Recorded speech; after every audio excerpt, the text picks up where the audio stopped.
I've been wearing the Ultrahuman Ring Air for about 8 months, and it's completely changed my morning routine. I now start each day by checking my sleep insights on the Ultrahuman app. Today, I'm excited to dive deep into those insights and show you everything it tracks related to sleep.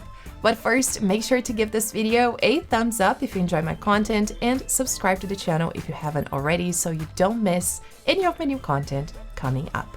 Also, if you're interested in the Ultrahuman Ring Air, I currently have a 10% off discount using the code MarinaTech10. I've included a link down below in the description for you. So this is the Ultrahuman app, and here's everything it tracks. Here on the homepage, you can already have an idea of how good or bad your sleep was. If this line right here is constant, it means that you didn't wake up during the night, which is already a good thing. As you can see here, I woke up around 1 a.m., but then I had a good night of sleep. However, if I go to May 23rd, for example, here, you can see how awful my sleep was. I woke up several times during the night and felt super tired when I woke up. Also, something else that I like is that the ring gives you a little bit of information about your sleep on the homepage as well. So besides the index, there's a phrase. The message for May 23rd, for example, is clear your mind before hitting the bed. Low sleep efficiency is a marker of poor sleep latency and quality. And then there's a little bit more explanation.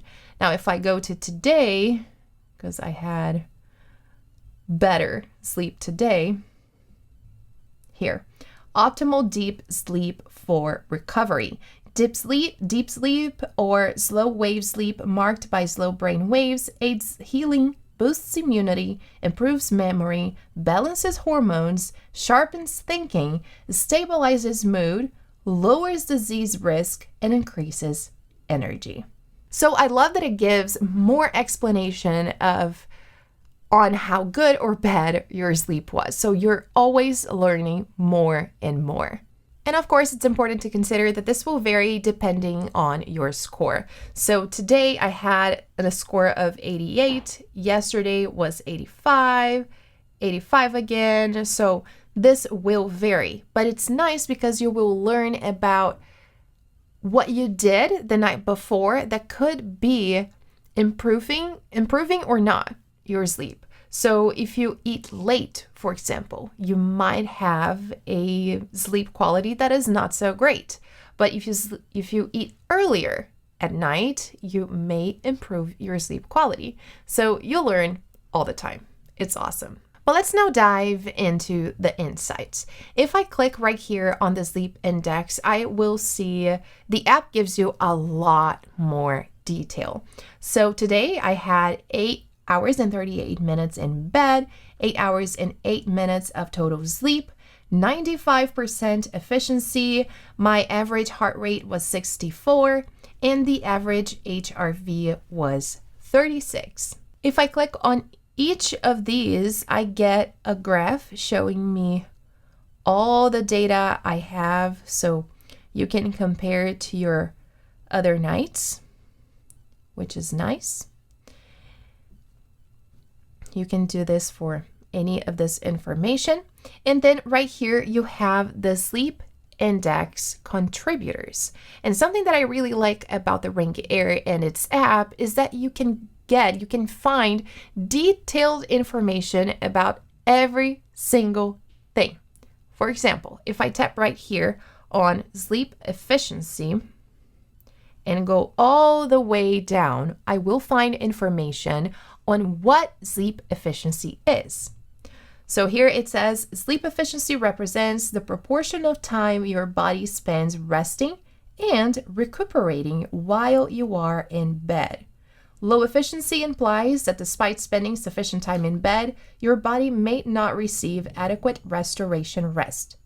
Conversely, high efficiency signifies that your body optimally utilizes the time spent in bed for rest and repair. The sleep index aims The sleep index aims to help you maximize sleep efficiency, ensuring you derive the greatest rejuvenating benefits from your slumber while minimizing the time spent in bed. So as you can see, it's a lot of information, and I can look this up for any of these. So if I tap on temperature, for example, and go down, again, I have the full explanation on what it is and why it is important. If I tap on restfulness and go all the way down, again, I have the explanation of what it is and why it is important. So again, I really like this because besides having numbers and just, seeing if it's good or bad, you can learn from it. And then you start including new habits in your routine to improve your sleep. In case you're curious, let's just check my sleep efficiency for today was 95%.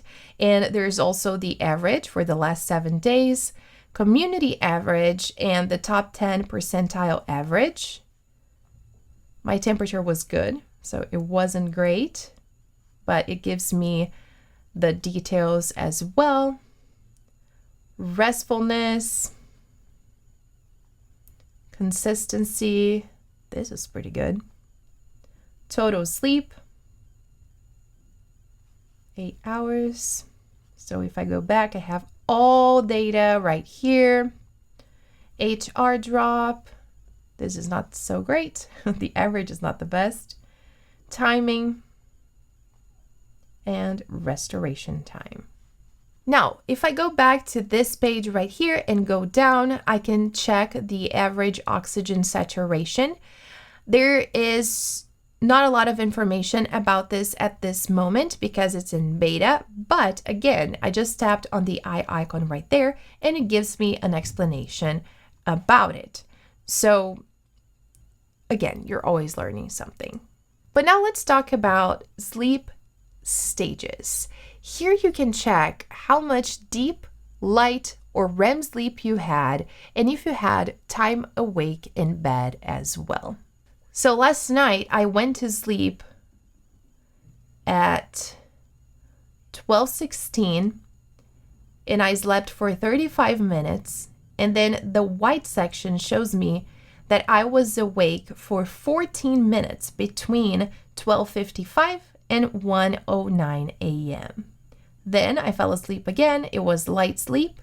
And then I had a little bit of deep sleep. And then from 3:30 a.m.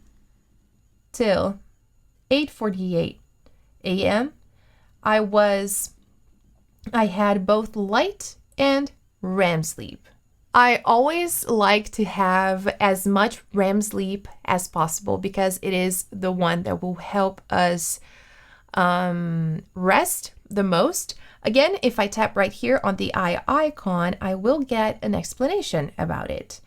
So let's see, deep sleep is the non-rapid eye movement, and REM sleep is the rapid eye movement. During different stages of sleep, different metabolic processes of the body occur for growth, repair, restoration, and maintenance. When you fall asleep, you enter the light stages of deep sleep, where the brain and heart slow down. After 20 minutes of falling asleep, one tends to fall into deeper stages of deep sleep. And after about 70 minutes, we go into REM sleep. Each cycle of sleep lasts about 90 minutes. The first half of the night is predominantly REM, and the second half, REM sleep. You also go through stages of being awake and light sleep. During light sleep, the muscle activity lowers and body temperature drops. This stage is usually the majority of your sleep volume, and while it's called light sleep, it's equally important as other stages of sleep. So see, I just learned something. It is equally important. So all sleep is important for us. Let me dismiss this. And if we go down, we can check movements, heart rate variability. This word is super hard. And temperature. Again, I've been really happy with the Ultrahuman Ring Air. It has been a great tool for me to track my sleep and workouts. If you have any questions about it, anything specific, feel free to drop them down below, and be sure to watch the other videos that I have about it here on the channel. If you're interested in the Ultrahuman Ring Air, don't forget that I currently have a 10% off discount using the code MarinaTech10. I've included a link down below in the description for you. And if you enjoyed today's video, please give it a thumbs up, subscribe to the channel if you haven't already, so you don't miss any of my new content coming up. Thank you for watching, and I'll see you next time.